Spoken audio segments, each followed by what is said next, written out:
You guys know that I really want to talk to you if I'm coming to you with my hair as bad as it is this morning. But it is Sunday morning, and for those of you who were so kind, I should wear my hood, my Cookie Monster, my daughter's old sweatshirt. Last night was, and yesterday was the most miserable I have felt, and I can't remember when. It's funny how you get in the middle of pain and it just takes over, and you lose all sense of what it's like to not have pain. You can't even remember what it is to be pain free. It's really bad. And I really had an appreciation for people who live with chronic pain last night. I've thought a lot about my mother-in-law who's passed away and how she used to just wince when we'd have to move her sometimes. And she lived with pain like that for years and years and years all over her arthritic body. Um, but I want to tell you what happened last night. You guys, I needed to make that video. I was in misery and was lost and confused and anxious about, like I said, taking too many pain meds, running out of pain meds. I mean, if I had an endless supply of pain meds, I probably would have just kept popping them, but I tried to only take one a day. Um, and this pain I was experiencing was worse than any pain I've had since I've had surgery of any kind. And it all has to do with this hip and not knowing what's under there. But anyway, I digress. I went to bed last night, could hardly get in the bed. I mean, it hurt so bad to move, to get in a position. And then midnight, my husband came to bed and it woke me up. And I said, I want to change positions. Well, oh my God, that was just horrific. And then I just went, screw this, I'm getting up and I'm taking another pill.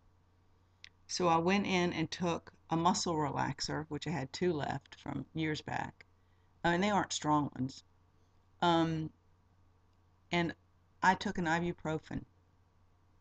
I took an ibuprofen. Oh my God, an RNY patient should never take an ibuprofen. Well, you know what? Screw that.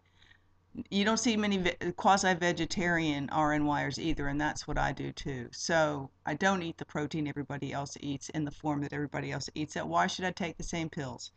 So I had read an article this last month about that nsaids were not the great horrific thing that we shouldn't be doing, that we needed to look at them more seriously. And the reason people say not to take nsaids is because they somebody wants to say that they cause stomach ulcers.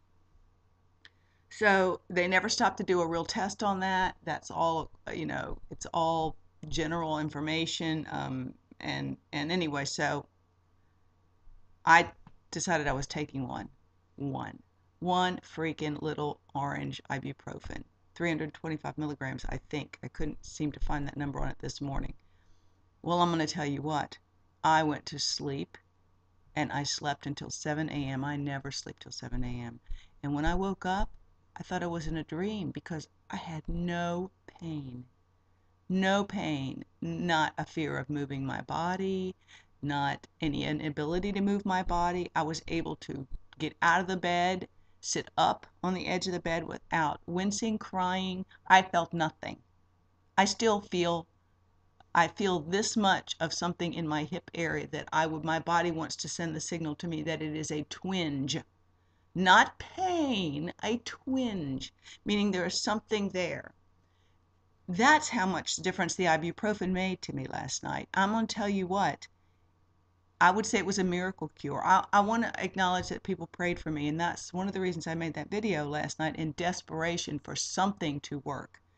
And I believe in the power of prayer. I believe in healing energy. I believe in the goodwill of people and their energy and asking God to help me. I believe in that. If you don't believe in that, that's fine. That's your loss. But you know what? I've seen work. I've seen it work. I've seen the power of prayer. I've seen healing prayer. I've seen healing. So I believe in that stuff. And I was desperate last night. And so the blessing of God from your prayers on my body gave me deep, deep rested sleep. I believe that combination of the ibuprofen and the muscle relaxant has allowed my body to cut that tie to that sense of pain that I was living in, that if I moved, it would hurt. If I did this, it would hurt. And you almost expect the worst. Um, and all I'm going to say is that when I woke up this morning, I almost thought I was in a dream because that's how long it had been since I felt normal in my body parts without a flinch of pain, without a moment of anxiety about moving. It, it's it was almost like at the end of the story of Christmas Carol and Scrooge when he wakes up a new person. That's exactly the kind of shift to good that my body took. Um, I'm going to show you my hip. It doesn't look, and I felt like everything was flatter too, actually, this morning when I woke up. Now, honestly, I think you can see what I can see. My hip is not swollen like it was. It is still a little bit red, but it is not swollen. Of course, it's morning. Everything's different at night, but see, I can touch it and put some pressure on it, and it is not sending waves of pain down my leg or in my body. So I just wanted to share that with you guys. It is a miraculous difference. I have not, this is the way I thought I should feel at a month out from surgery, and it is a month out yesterday. I realized that I had not been taking enough pain meds to overlap to keep the pain from breaking through, but that's because you were given so many major pain meds, and over the counter stuff just does not work on this kind of muscle pain. Tylenol is something I had not taken in 1,000 years, and that's all we can take. So anyway, just wanted to share. Thank you, thank you, thank you. Please keep me in your prayers. I've got to have this breakthrough to a new level of my life. Ready to move, ready to put this behind me. I will still take it easy. I will do everything I can not to swell. I will not overdo today. But the fact that I had a pain-free rest and could move and get out of the bed without excruciating agony is miraculous. And I thank you for it. Do some research on NSAIDs if you're a person who has muscle pain. I posted something on my Facebook page in my notes about it, and I will put the same kind of link right here. It's from a page called thinnertimes.com, and it's a doctor's reply to a question about NSAIDs, and I think you'll be very surprised what you see.